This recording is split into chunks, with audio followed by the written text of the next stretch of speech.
And that's right. You're locked into another episode of The Real Lil Show. It's going down, just so you know. All right. This episode right here is going to go down because guess what? We ain't holding back no punches.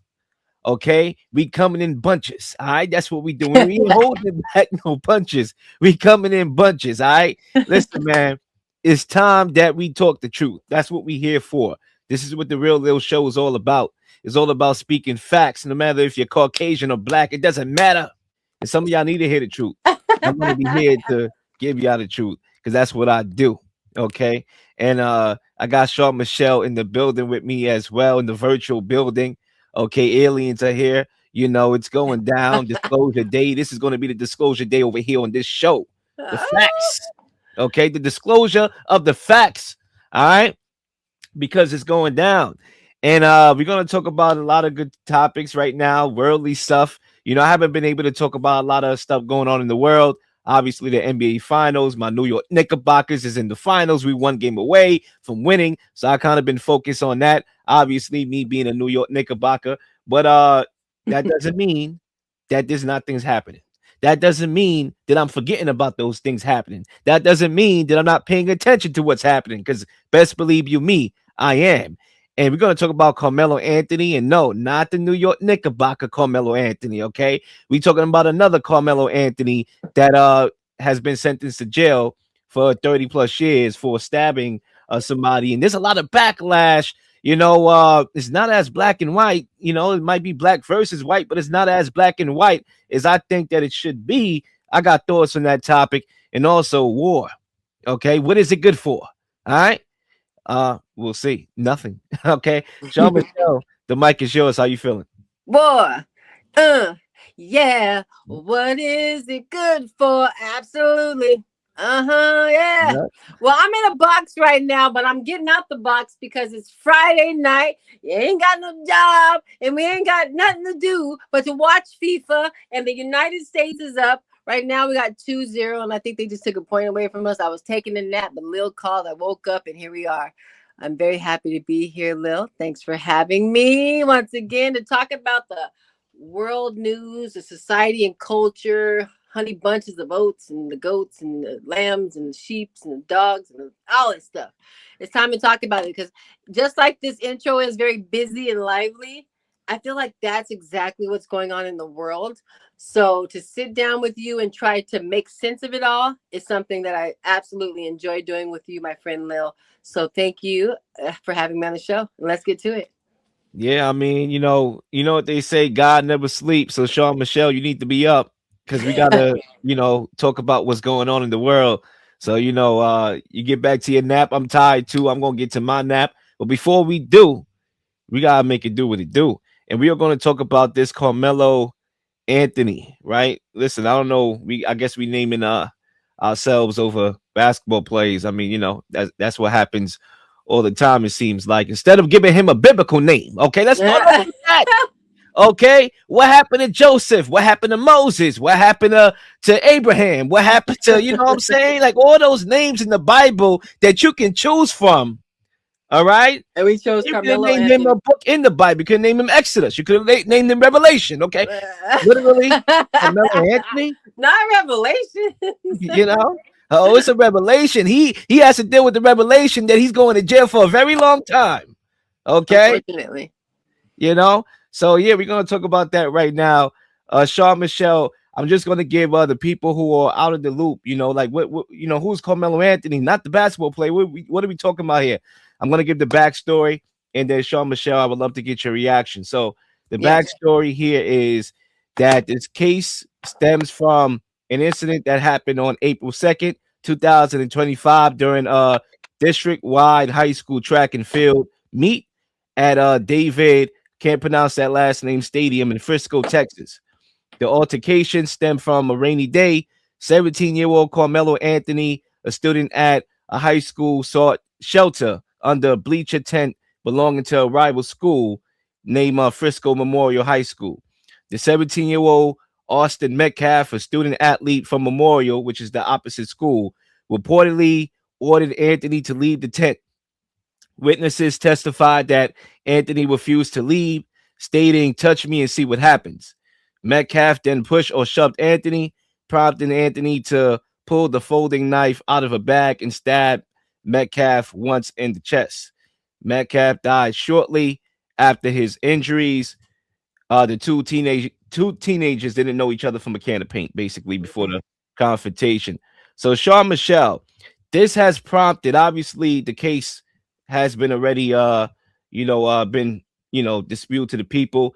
He's going to serve over 35 years, at least sentenced to that. We'll see how if he's eligible for parole or not, and if that shortens his sentence. But it caused a lot of backlash, a lot of aftermath. The race card again is being pulled here. Black and white, people saying that it was an all white jury and whatnot, and people saying that this is another black man they trying to take down. But Shar Michelle, I want to know from your perspectives, right? And bring how you feel, bring your honest perspectives, right? Because at the end of the day, we don't know what we're going to say here on this topic. So, feel free to see or say how you feel. What does this say about America, Black America, and is the race card necessary here? Well, one thing I do enjoy is being on the show is that I do get to express how I feel. I tend to liken myself to content that allows you to think for oneself. So this is on par with that. And you know what? Here's what I think. I think this has to do with less of. I think what America is established, founded so strongly on a very degraded, segregated racial tension background. That's the truth. Okay. And so, as much as we progress, so to speak, be very clear. Those stains still hurt. Here's the thing that I like to tell my kids: you cannot put the toothpaste back in the tube, right? So it's like that. It's like words or actions. Once you put it out there, you can't put it back in the tube, so it's just gonna be out there. So you make sure you watch what you say and watch what you do before you do that, because again, what we come from is years of pain. It's in the bloodline, right? So this to me sounds less about race, and this is me coming from a person that lives outside of the United States now, but less about race and more about anger. One, why have a knife in the backpack in the first place? What is that, a safety thing? Was that something that was it premeditated? These are all things that factor in when you're talking about case study. And I haven't heard those things. In fact, I was going to do a little research on it, but the nap came first today. So but just off the top, I'm thinking a lot of this for me, Lil, it really has to do. I would like to think, what is this man's background like? What kind of music is he putting in his ear? Because these two didn't know each other. I don't think he went there like this white kid. They're at a track meet. Track meets are fun. It's the spring. The sun's finally out. The flowers are growing. All these things. So it was something else there. Maybe, like there's a lot to do with it. I tend to think, me, Lil, I'm gonna go with the spiritual ramification of things. Ephesians 6:12, we battle not against flesh and blood, but of principalities, powers of darkness, evil governors of this world. That means there's a spiritual war going on. And if you're listening to music that has all these certain lyrics that's pressing you to be tough and to get mad, and sometimes you have no control over it. That's why my boy Lil always says, be careful, little eyes, what you see, be careful, little ears, what you hear. It's a fact. I often tell my kids and myself in the morning, I pray, Lord, guard my eye gates, guard my ear gates. I plead the blood of Jesus over them. Why? Because I have to look at the news. I have to take it in. I have to digress. I have to break it down. I have to do these things. Like even watching the FIFA. I don't want to necessarily watch the ritual, but I have to turn the music down and then watch it because I'm looking for symbolisms and all these different things. But the point of the matter is that there is so much of a heavy spiritual war going on. My question would be, what would make a young man obviously not consider the factors of losing 37 or more years of his life for a confrontation with someone they did not even know about? Get out of a tent. It's a bigger issue than that. a person lost their life. It's not about black and white. This is about what is making people so angry. Why would you put hands on him?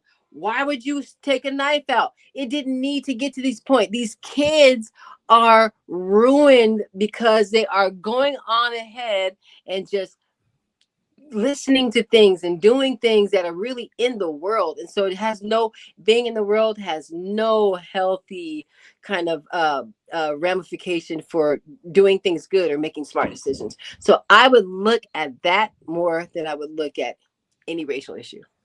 I think you laid it out excellent in your first lap. What I'm gonna do is I'm gonna play a clip, and then I'm gonna give my take and respond to your take as well. So let's run this clip. This kid, before I knew his name now, this kid was sitting under our tent at track. We asked him to move. He started getting aggressive and talking reckless. And my brother stepped in and said, "You need to move." He's like, "Make me move." Austin grabbed his backpack.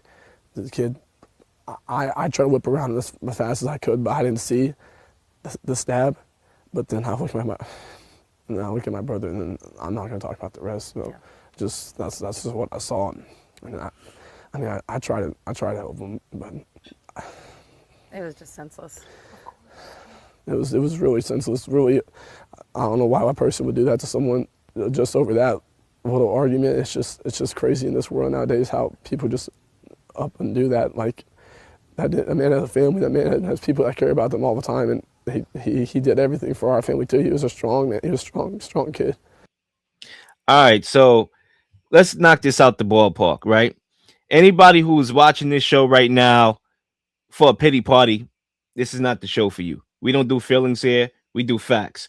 And one thing I would say about my people, and look, I'm brown and I'm proud to be brown. I wouldn't want it any other way. I like challenges. Being brown is a challenge, okay? Obviously, in America, we know that for a fact. So I like it, and I'm glad to be brown because I like challenges. With that being said, one of the things about us, right, people that are brown like myself, is that as a collective, and when I mean collective, I'm not speaking about everybody because clearly I'm not speaking about myself, is that we look in feelings, right? We tend to operate with a very feeling state, with a very lack of accountability type of state of mind instead of facts. And what can we do to prevent situations? We always like to react to the situations, never be proactive on how to prevent it. Shar, you mentioned a very good point. He had a knife in his backpack. Okay, so let's just say we go with the narrative that some black people, would want to say he was being bullied, right? Because narratives is something that can be created, right? It can be created. You can create a narrative, right? You can create life and you can create a narrative. Very easier than you can create life, right?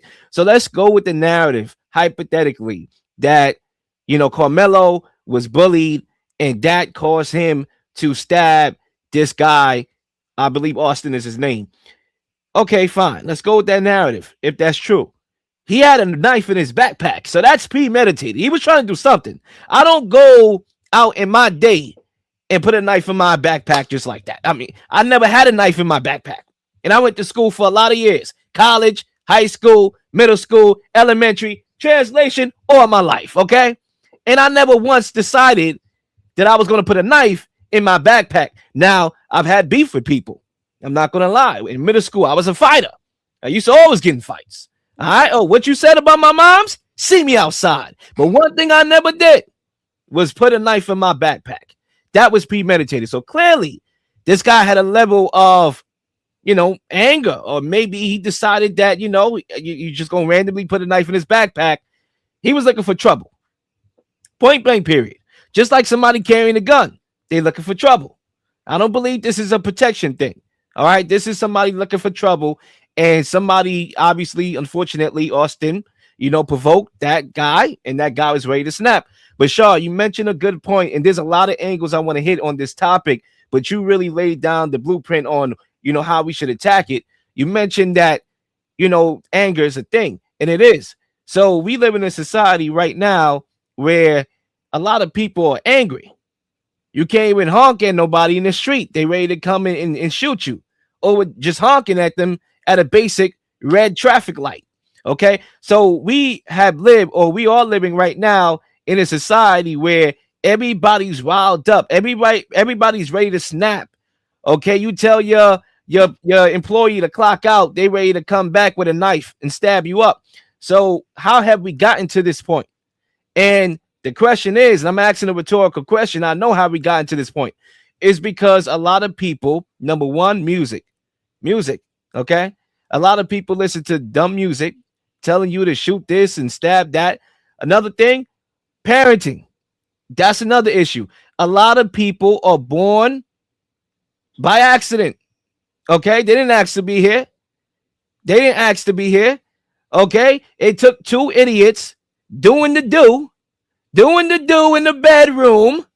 Okay, probably more than likely didn't plan it. All right, doing the do in the bedroom, and then you came into this world that's so hard to live in, that's really collapsing. So you was born into this world, and now guess what? You're angry. And in some regards, I could understand that. I could understand that aspect of it, right? You didn't ask to be here. You didn't ask to struggle. You didn't ask to have deadbeat parents, right? You didn't ask for that, right? I know people that this may not be Carmelo's case, right? But this could be this is a lot of people's case, right? They didn't ask to have the bull crap parents that they do have, but guess what? They in it. And a lot of people are angry. They realizing that life is what is there to live for. But at the end of the day, how do we fix that? We don't fix that by, setting up this war with Caucasian people and black people. That's not going to help you out. The main people that we should be acting out against are the people that's trying to make our lives horrible every single day. Those are the people that we need to be focused on and trying to attack. Not, us. There's poor white people. There's rich white people. As a group, just because they're white doesn't mean they're all rich. Some of them are poor. Some of them are struggling. The system is against some of them, just like how it is against, a lot of black people. But at the end of the day, we are both human, and you cannot go and kill somebody because of your reaction and because of your inability to control your emotions. Shar, send the mic back to you. Well, there it is.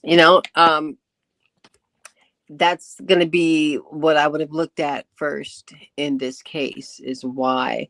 And, speaking of why that could be, there's a couple of angles that this could happen of why he would have carried a pocket knife. I don't know what kind of knife. Was it a pocket knife or was it just a kitchen knife? Those are also very important to note. So a pocket knife is like something that a lot of people carry. Women carry if you don't have bear mace, because if something happens, you want to be able to get yourself out of the situation. That's quite normal. It's like before, I remember back in the day, my mom used to have one on her keys, because you don't want to be in a situation where you get caught out there, and all of a sudden a man grabs you up and you don't have any protection. So that is another protective measure. That, or why would you have a knife, like any kind of a serrated knife? Is it something that you feel maybe that's the only thing you had? These are questions you have to, because I remember one time my son, he was kind of younger and he was traveling all the way through the city to school, and he's like, Mom, I want a pocket knife. I think he's a boy and he kind of had this thing about knives. I was like, yeah, no, I don't think you can have one of those, especially not at school. You can't, and he's like, well, I just want to be safe. So there is that. Did he plan on using it? Absolutely not. But so these are questions that I have, because I don't want to think, was this young man on the track team? What was his story? What is the reason why he was here at this track meet and this other kid was here at this track meet? Then I like to ask my question this question as well. I was on a bike ride with my youngest son. He's 14. And this isn't funny, but it's so funny at the same time. We're just driving from his soccer practice. And we're on this bike path. And then we're coming this way, and this group of teenagers, 3 teenagers coming this way at us. And Lil, they have one of those speakers that you hang on so there's like 2 kids on the scooter, one's driving, one's on the back of him, and another kid's on the bike. And they have this music blasting, and I swear it's an AI song. Every other word was N-word. And it was like they threw it into Chat GPT and was like, make every sentence end with Nick. And so we drove by. I'm like, it don't even sound real. I don't even know what kind of artist would have made that song. We was laughing, but they were all white. I was like, wow. Oh my God. It's crazy. The kids are white. And it's a thing. So I wonder, I say that to say this. So I wonder if those kids, that kid that did the interview was like, "You nigga, get out of here." I have to address what the conversation was to make this young man feel. It wasn't like, "Hey, buddy, you gotta get out this tent." No, I don't want to get out of this tent. Let me grab my pocket knife or kitchen knife. I don't know. So my brain goes into figuring out the black and white, the letter of everything. And so it could be very well too that these guys are slanging out words that felt offensive to him, and then like you said, maybe he's dealing with this stuff at home. So usually something the course of an action comes from, especially an angry action, comes from several different factors, and then the end factor is the anger and the action of that, right? So maybe he was dealing with things at home, right? Maybe he was dealing with things to get him to feel like he wasn't strong enough to deal with it, so he had to carry a knife. There's all these factors, unfortunately, in America, because it is so standard for race to be thrown into everything rather than addressing the whole gamut of things, the political structure, the geographic, the socioeconomic structure of how we're still living. Yeah, we're all equals. It's not true. But America is not even, first of all, what people need to understand about America, it's not even about, we're not separated by race. We are separated by class. By class. Okay? All that racial stuff is out the window. We are separated by class, right? And right now, it seems like there's only two classes, poor and the billionaires. That's it. It used to be three. Now it's two. Yeah. Okay. So that's what we're separated by. And instead of us using racial context as a way to choose a side and just avoid the accountability, it's about context. It's about figuring out the issues. It's about more than just racial components here. It's about how we got to that point. Yeah, exactly. And how we got to that point, how we could prevent this from happening again. Hello. Okay. How could we prevent this from happening again? And that's the thing that I don't like about my community, is that we like to take on a situation. George Floyd, for a prime example, okay, how can we prevent another George Floyd? Instead of us talking about George Floyd and whatnot, and cops, and labeling cops as this bad, group of people, and everybody's bad that wear badge and whatnot. How do we prevent a George Floyd? How do we be more compliant in situations so we can actually make it home to our families, instead of just saying cops to this and cops to that? Okay, yeah, sure. The black community is economically may not be on the same plateau as Caucasian people and Jewish people. Okay, how do we get to that point instead of us complaining about it? You know what, Lil? I will add. I will add this. I like to say it this way. Some people like to lump people into black issues, like the LGBTQ plus Black Lives Matter. First of all, black people walk into an elevator with their weapon on. Okay, this is our weapon. Our skin color. Nobody knows who I like to get jiggy with in the bed when I walk into an elevator. No one knows. They know when I walk in the elevator, I'm black. They know how to hide their purse. They know how a black man gets in there with a hood on. They know how to back up and assess the situation, how to follow you around the store. They know that. Let's keep it real. That doesn't just happen in America. That happens here. That happens to a grown woman who has a great life and a good job and children, and I go into Dior and I could be on the billboard and I still get followed around. It's because I walk in with my weapon. That's the bottom line. People look, our skin suit is our weapon. So that's it. Okay, so you can't lump yourself into my issues. Okay, but even poor and rich, yeah, we know white people are poor, black people are poor, but we can be poor and black, and that's different. Yep. So that's the point of the matter. And black people deep down inside, although we try to fight against the grain and try to be like, no, it's not a thing anymore. We're still dealing with it, because until we can unzip this suit and come out and be poor and white, we're not going to have the same struggle. So that's just the bottom line. So yeah, I do feel for that, because even like I said, even me, And I like I said, I will be hanging on a billboard or on a poster, and I will still get followed around the store. And I got a Jaguar of 3 kids. Like, what? Because Yep. I'm black. And so that it's different. And then maybe sometimes I'll turn around and I'm like, oh hi.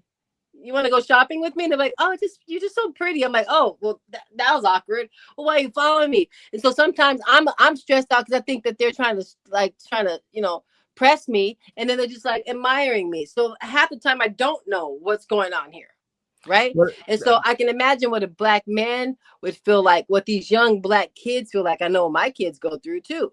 They come in there with money in their pocket. My little son does a lemonade stand. He come in there with $500 going to buy some lemonade, and the same security guards follow him around every time, to the point I had to go to the store. I'm like, yo, let me tell you something right now. Look at me in my eyes. Don't you ever follow. You see this kid right here, this young man? Don't follow him around anymore. If you do, and he tells me I'm going to come back here, we're going to have a talk. And then that definitely. problem solved. So that's what we're dealing with here. So I understand it. I would like to move away from it, but it's a spiritual battle, Lil.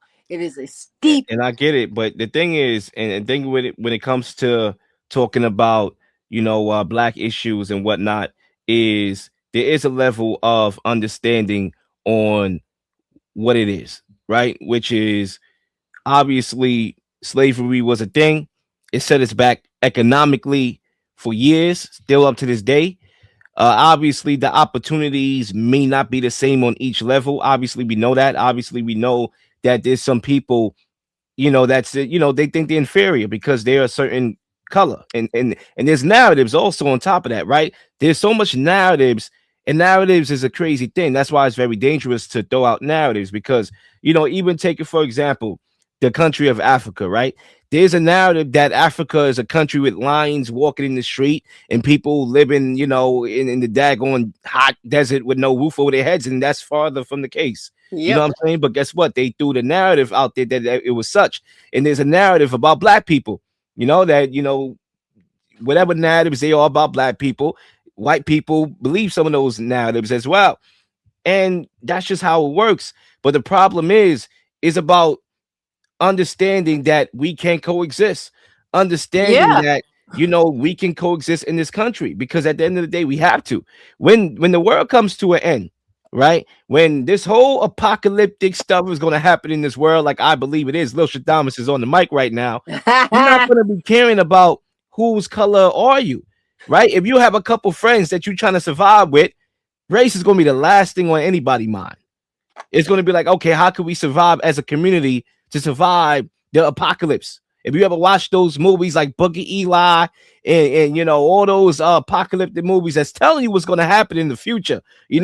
what's the Netflix one? The day I forgot the name of that one that came out that Obama did. You Oh know what I'm yeah, the saying? leave the world behind. Leave the world behind. Yeah. They're made for a reason. They're telling you what type of world you're going to be living in. And in those times, you're not going to be worried about if a person is black or white. Okay? You're just going to be worried about, okay, is this person safe? Yep. Or they're going to try to rob me for resources. That's the only thing you're going to be worried about. Well, there you go. Even in the leave the world behind, that very successful black man came back to his Airbnb. What do white people do? Like, what? Bro had a more expensive suit than that whole family's car, right? But they were looking at him like, do we want him to stay in his house? What? So you got to think about that too, right? Because they were looking at him like, so the narrative is there. We have to break down these walls. That's one of the things that I pray about a lot, is the racial divide. Let me tell you what, how many people with Bible verses in their bio and then N words at the table, or Yep. this hunky that at the table. You cannot inherit the kingdom of heaven with hate. The first commandment is to love your God as you love yourself. The second, and is equal as the first, is to love your neighbor as Neighbor. you Yep. love yourself, as you love your God. And if you can't love, how can you actually present Jesus to someone and you don't like their skin color. You don't like the way they smell. You don't like it because they're sitting on the floor. How can you love them back to Jesus? How can you be an arrow that points them back to Jesus? So if you don't have love, you're actually, and I wish people would know this. I wish MAGA people would know this, or people who really have the hardest R in their words at their homes, inside their homes, and then go out and be like, yep, I go to church on Sunday. You're not, you depart from me, you worker of iniquity. That's what they're going to hear. Unfortunately, they need to we need to evaluate. We need to say, Lord, create in me a clean heart, oh God. Renew a right spirit in me. Cast me not from your presence, and please don't take your Holy Spirit from me. That's Psalms 51. We need to pray these things because we can't change our heart, but Jesus can. You can say, Lord, every morning you wake up, Lord, I know I'm gonna have to go out there and Leel. If you say, I know I'm gonna have to go out there and meet a gang of people. If you're in sales, or or if you're just dealing with people like my daughter, socially, and having to deal in hospitality, let me be patient and kind. Let me love people like Jesus. You have to actually say these prayers for them to take root. Because let me tell you what, sometimes we're a byproduct of how we grew up. Sometimes we're a byproduct of the conversations that we hear at our table. And yes, those conversations are highly racist. And sometimes, unfortunately, ends in two parents losing both children. Because whether those children, either or, were planned or not, they are taken away from their families. And that's the thing about it. How do you fix what I believe is a chronic disease in this world, which is everybody's angry. Everybody want to talk about COVID. Yeah. Everybody want to talk about this virus that doesn't exist, right? This whatever virus, coronavirus. I don't know how to pronounce that shit. Corona. Bull crap. You know what I'm saying? Corona, whatever. Hunter virus, whatever. Come on, bro. Ebola. Come on. Literally. All these random viruses. Listen, the real virus right now is chronic anger. Chronic hate.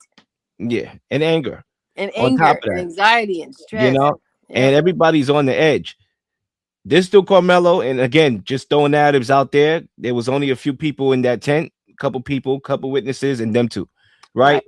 But just probably going into their head, right? Karmelo probably saw a white person telling him he can't be here, and probably had revelations of slavery in his head, right? That could be a thing that happened, right? Because a lot of people, will look at that like that. Okay, how's what I'm saying? There was a moment in time where you told me to get off the bus. I couldn't sit here. And he probably, had revelations of that, and it caused him to snap. Like, I'm not going to have this white person telling me to leave the tent.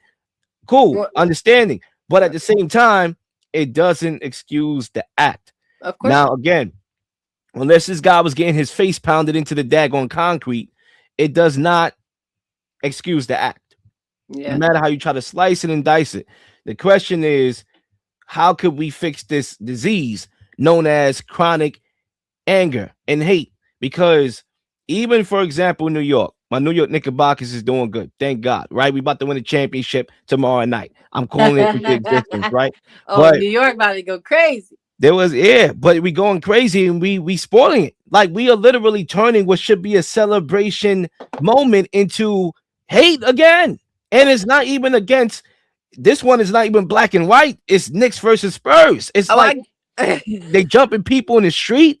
And then this one dude is in a coma. The 17-year-old boy is in a coma because he simply yelled out Spurs in 7.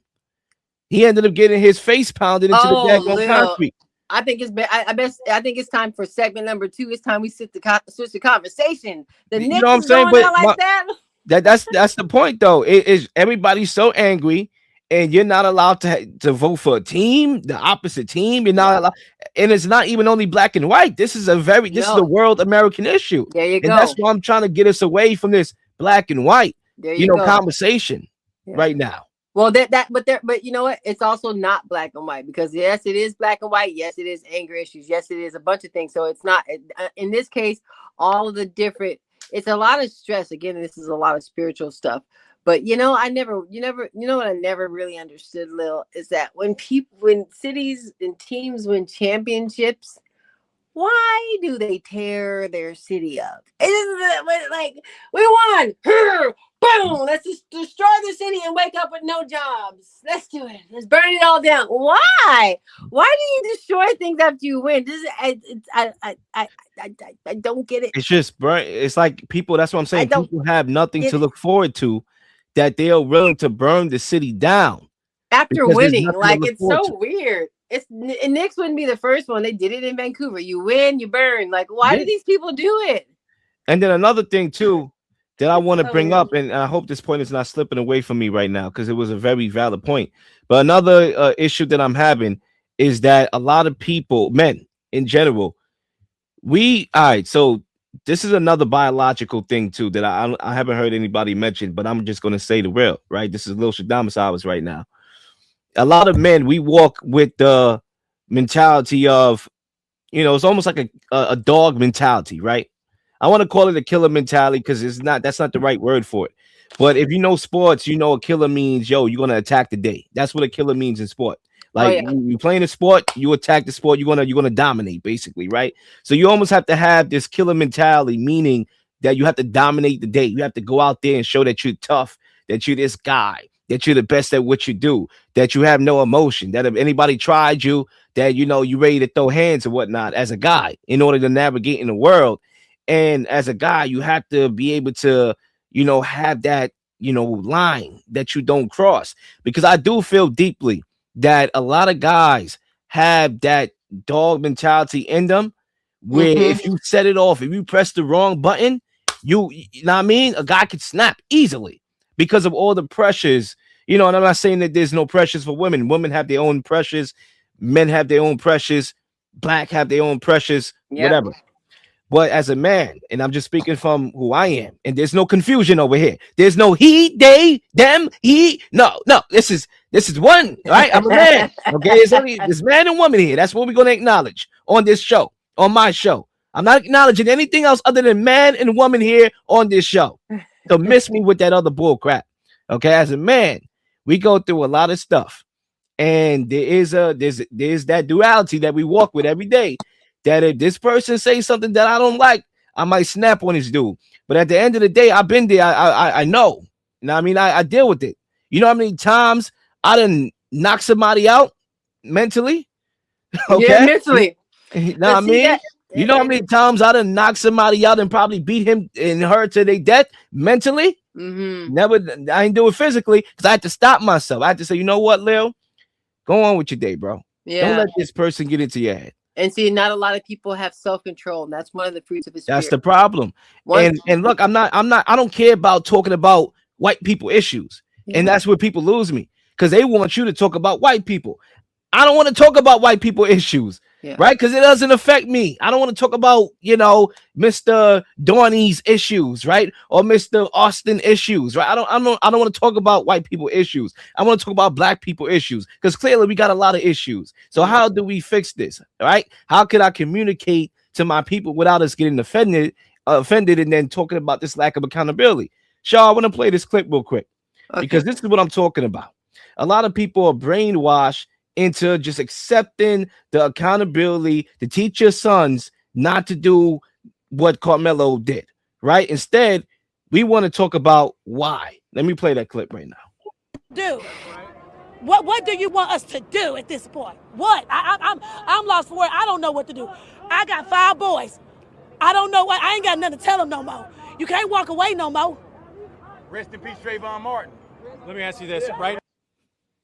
This is what you do, Miss Lady. The answer is very simple. You don't even need the back of the textbook. Tell your sons to not react like how Karmelo did. Tell your sons to have self-control. Hey, you know what? Give your sons a father in their life. Yeah. How about that? Because another thing, Sean, I'm gonna let you get in here. Another thing that we need to talk about, right, is the fact that we are having these children out of wedlock and there's no father in the home. So these guys are angry. Yeah. And some of it is not the fault of the boy, right? Because again, he didn't ask to be here. So they are angry. They're looking for hope. That's why they join gangs. They're looking for some type of family. And they feel that they have to go out there and prove their manhood every single day. And unfortunately, when you try to prove your manhood all the time, it comes back to you. Wrong place, wrong time, wrong action, wrong decision. Shah, I'll give the mic to you. Yeah, Lil, a lot of strong points there. That's why I really understand how important it is to raise up your children in the way they should go, and when they grow older, will not depart from it. You have got to talk to your children about the fruits of the spirit: love, joy, peace, patience, kindness, gentleness, long suffering, faithfulness, and self control. These are things that long suffering means, like somebody could just be, and you just got to suffer it out. You have to go inside and pray for them. This comes from a girl who understands, like, the because I felt like I always had to fight for myself and fend for myself, and I came from like having to, the feeling that I need to protect myself a lot. I was just very strong by nature person. So my words, I use my words a lot to like fight those battles, and I could tear somebody down in 10 seconds and destroy. And then you realize that then you can't put the toothpaste back in the tube, type of thing. So you can apologize and you can say, you know what, I'm sorry, but you can't undo what you've done. So it's important to really, again, pray those things in. This is why God has has set a plan for what men and women are supposed to do. Like you said, I'm not adding anything else to that. The men and the women and their children are supposed to operate first in marriage, and then raise up your children the way they should go. Then you have none of that. You had, like, you've nailed it. All these points are very, very worldly, pagan things that are going on that people have adapted to. One night stands, hookups. Oops, I have a baby. Okay, and they don't care. Now, how many kids? How many rappers have Nick Cannon's? He's trying to glamorize this and then wear a cross and talk about Jesus. Is so confusing, and it's making people turn away from Jesus. We don't need to make people turn away from the truth. So there's a plan for all of this, and it could work out well. But what do people do actively and with their free will choose to operate in sin, willing sin? And then this is the byproduct of it: chaos. Definitely. And that's what we have here. And I still got a couple more points that I want to throw out there. This is what we have here is we have chaos. And the reason why there's chaos is because, listen, to me, a lot of the issues that we see stems from that parenting and having children out of wedlock. To me, that's a byproduct of it. This is why in certain communities here in New York that you have to have a company adult at a certain age to go with you to McDonald's. You can't even go, if you're under 16 in some places. Before, when I was in high school, middle school, you go to McDonald's with your homeboys. Now, I mean, you chill, you vibe after school. Certain places you need a parent to go with you. Why? Because these children don't know how to act. Yeah. They don't know how to act. They want to tear the community down. They want to act like a fool on camera. And that's another thing, another point that I want to bring up. And this is a fair point. Again, nobody's talking about it. That's why you tune into the show. Is social media. Now you have social media. And now I believe social media is a big reason why people don't fight fair no more. They don't fight fair no more. Before, you used to handle stuff physically, and let's see who the better man is. There were times where I got into a physical fight, and the dude that literally we trying to take each other heads off. Right after the fight, we shake hands. Yeah. Literally. Yeah. Know what I mean? We shake hands. Know what I mean? Because guess what? We got that out. We fought because we wasn't angry at each other. We was angry. Yeah. Yeah. Period. Yeah. We wasn't angry at each other. For you to fight somebody, right, and try to take each other heads off, and right away you dap up, you wasn't angry at that person. You was just angry. And that's where we are. We angry, right? So we need to figure that out. But with social media now people ain't fighting fair no more because people are scared that they're going to get jumped and that's going to go on camera now. And everybody's documenting it. So literally everybody can see your ass getting whooped. So guess what? Instead of me fight fair, guess what? I'll pull out a knife. Yeah. And no, and because of their young age and the heightened age of technology, they don't go hand in hand. These kids, I actually saw something on my son's social media the other day, a group of friends he hangs out with, and they were borrowed one of the city scooters, and then I seen these two kids push the scooter over into the ocean, and I'm like waiting for my son to tell me about this and act like he know. And fortunately, he wasn't there, and he's like, "Mom, I would never do it." Okay, don't never nothing, Peter. But as soon as you say never, then you deny Jesus thrice. Don't say never, but I want you to not do these things. But you know what I mean? And so they videoed it and then posted it on their social media. That is a crime. You Yep. goofs. So they're so young in their brains, and they're making goofy decisions and not understanding the ramifications of it being on social media. That can be reported to police. Y'all can be taken away. Like, what are you doing? So isn't that interesting? Because all throughout time, still, kids are never going to be older and more well thought out than they are throughout history. They just have more technology in front of them. They're using it goofily, so they're all going to be in jail. They don't. The youth need to submit. Let me tell you about the youth nowadays. One thing I do love that I'm noticing, Lil, is a revival. I'm noticing kids come to faith in Jesus. I'm noticing kids starting to read their Bible. I'm watching a lot of content and people sharing the word of God and all these things. So there is also that algorithm. And there's still the other algorithm where they're plugging in Future and Lil Uzi Vert and all these things in their ear, and they're operating in demon time.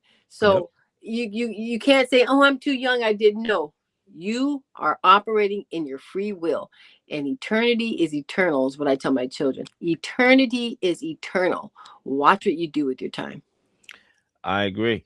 And I'm gonna play another clip here, and then we'll be on the home stretch of this topic. Uh, I'm gonna play this clip. This is the father of the deceased in this situation. I'm gonna play this clip, and Shar, very interesting comments there. I'm gonna play it, and then Shar, I want to get your reaction to his comments. Okay. You know why? Because you can't be unbiased, you dumb. If you answer the question, I can't send a black man to jail because he's black, you're not getting on the jury. You're so unintelligent, you can't even fill out a form correctly. You don't even know who your daddy is because 78% of you don't have your father in the home anymore. You got baby mamas running around with 8 kids so they can get EBT cards to feed you all. You think I'm being racist? No, I'm being real. Because they ain't only black people. White people do the same. I'll call them out just as hard as I'll call you out. Anybody who doesn't work, who wants free government handouts, who wants to live in a socialistic society, move to Russia. And normally, I don't normally attack people like this, but I have been cooped up and caged up and this anger. And this is something I'm trying to work on. I need to develop it and funnel it into a more constructive way. But tonight is the one time I'm going to allow myself. It's okay. Tonight, I'm going to allow myself to say what I really want to say. Because most of the time, I don't say what I want to say because it's not correct. Just because you think something doesn't mean you believe it. Doesn't make it right. Doesn't make it wrong. Doesn't make it a fact. All right, Shar Michelle, your thoughts on his comments there? Whenever someone tells you I don't normally do it, they do it probably 110% of the time. Fair enough. Period. Fair enough. My discernment meter went off straight as he started talking. So if this is the white kid's father, this is where it came from. This is where it came from. There was so much gaslighting in his first statement. There was so much undermining. And then he brought white people in to cover up his racism, to cover up his disdain and hate for blacks. He had to bring it in because I don't even know what he's doing this live on. I have no context to who he's looking at when he's talking to this. But he said a lot of things. Now, whether the comment section was scrolling, talking about whoa, and he brought it down notches, I don't know. There's not enough context to me here, so I need to know more of the background of this. But what I can tell you is that anger, that bitterness, the only reason why he didn't, in my opinion, say the N-word is because he was talking to a camera. So that could have been the way his child responded in that. Doesn't make it okay that this young man stabbed. None of that's okay. That's obviously a short-term action for a long-term decision. A short-term decision for a long-term action. So he's going to be having to deal with this for 37 plus years, for his whole entire life. But right there, it shows me how, and this is my discernment. shows me a better picture of who that young man probably was. And he was probably just as angry, just as hateful. And he said, I never said that, but tonight I'm going to say it. Nope. You say it tonight, plus the night after tonight, plus the night and a half after that. That's how that's what you do, sir. It's true. I would say this, and I think when you look at people, there is narratives out there about everybody, and I feel like because there are narratives out there, people have them, right? And not only do people have them, but people believe in them to a certain extent. It can be true at the same time, some of it, but Yeah. it's not the truth about everybody. For example, Right. I'll give you this prime example. There's a narrative about everybody, pretty much. Black people, single mothers, probably don't have a father in their house. I remember I had a teacher, and yeah, I'm gonna air this dude out here. Okay, I'm gonna air his full government name, even though I don't know his first name, I know his last name, Mr. Dorney. Oh, white racist prick. Okay. Oh, white racist prick of a man. Okay. He used to throw me out the classroom, unfortunately. And I wasn't even that bad. He tried to get me expelled. Wow. Didn't happen, didn't work. Right? Because every other teacher said, oh, nah, Lil, he's a good student, man. He's smart, very intelligent. I don't have no issues with him. So he failed. I ended up graduating. Take that, white boy. Freaking racist. Okay. And I remember there was PTC, parent teacher conference. And my mom came up to the school, right? Obviously, my mom very hands-on. She wanted to know how her son is doing in school. Is he acting like a class clown or what? Yeah. And Me. it's me, my mom, Mr. Dorney, the racist prick, and we are sitting, in the parent teacher room, and he literally first word that came out of his mouth. Does Jalil have a father in his life? Literally. First words that came out of his mouth. There you Right? go. Because guess what? That's a narrative. And when they see you telling a couple jokes in class, white people's resort is, okay, he's just like the rest of the black people. He doesn't have a father in his life. Yep. There you go. Not knowing that I actually do. That's Okay? crazy. That's Not crazy. knowing that. Right? Now, I say that to say there's narratives about black people, there's narratives about white people, there's narratives about Chinese people. Right? Oh, they good in math. Right? I know one bad, and you know what's funny? That came out to be true. There was a dude that I went to school with named Tony. Tony was a hell of a smart dude in math. Okay, I remember when I was in elementary school, right? I was that's back then when I was good in math. Now, I mean, I remember the teacher was reading the grades out. Everybody grades. She finally came to my name, 96, Jalil, highest score in the classroom. Guess what? One more guy was left to read his grade. It was Tony. Tony, 100. You know what I mean? Tony gave me the wink too. You know what I mean? Like you can't beat me, bro. I'm Chinese. So again, there's narratives about everybody, but guess what? Sometimes, it some of it could be true. It doesn't mean it's everybody. That's when it gets unfair.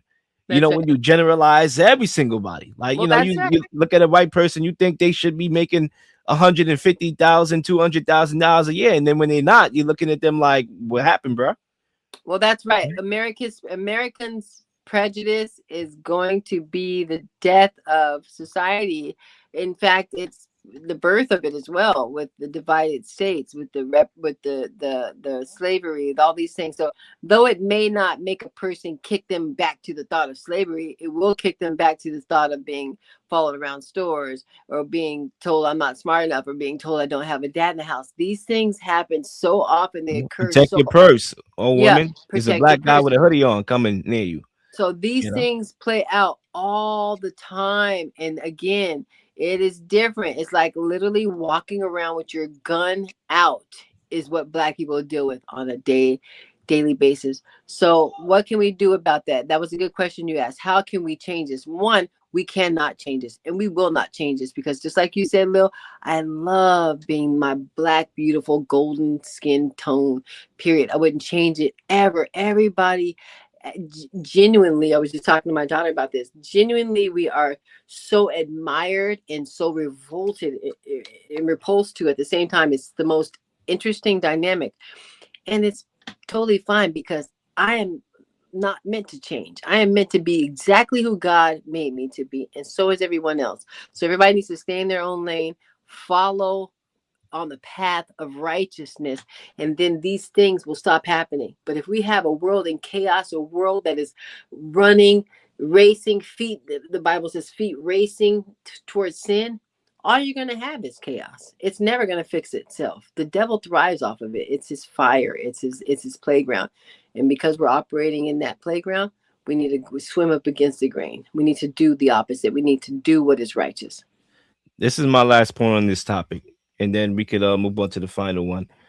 You know, right now, the world and the government, whoever powers that be, deep state, whatever nickname, adjective, Illuminati, whatever people, Freemason, whatever adjective you want to call these people, economic forum, world economic, whatever, right? Whatever you want to call these people, they are trying to pump this racist, black and white narrative, right? Because now we got to remember this country was founded on us being slaves. Yeah. Right. That's what it was founded on once upon a time. And it was founded on racism. Right. Clearly, there was racism going on, civil rights, Jim Crow, obviously. Now, all of a sudden, race is a popular thing now. Black Lives Matter is a popular thing now. No, that's not by accident. That's using your trauma against you. That's making you fall for the bait. That's what the devil is very smart. Remember, the devil's not no dummy. Yep. He's a very smart individual. Yep. That's why I think, let me not say the comment that I want to make. We'll some jokes is just left to be, said in your head. Call me after. I'll call you after. But, he's a smart person. Yeah. And he's not going to make it obvious. No. So he's going to use your trauma against you. He's going to use your situation to be like, okay, you want to be a millionaire? You want to be a billionaire? How about I take that soul of yours, buddy? Because guess what? I know you're homeless. I know you don't know when the next, if you're going to be able to pay that next bill. So guess what? Let me take that soul, right? He's going to use your situation and trauma against you to get what he wants. And that's exactly what they're doing with this race card. That's why they played that George Floyd clip over and over and over and over and over and over. They spin that joint like a Drake record. Yep. Okay. Or Hot 97. Yeah. Because guess what? They're using it to get you riled up so they could divide and guess what? Conquer.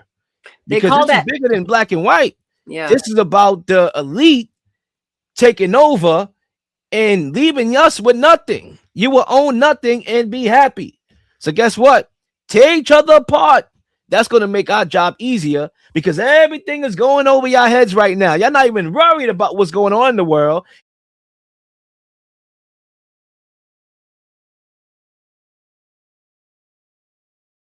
Sports, politics, conspiracy theories. We are here to give you our unique perspectives on things happening in the world. It's the one and only, The Real Leel on The Real Leel Show.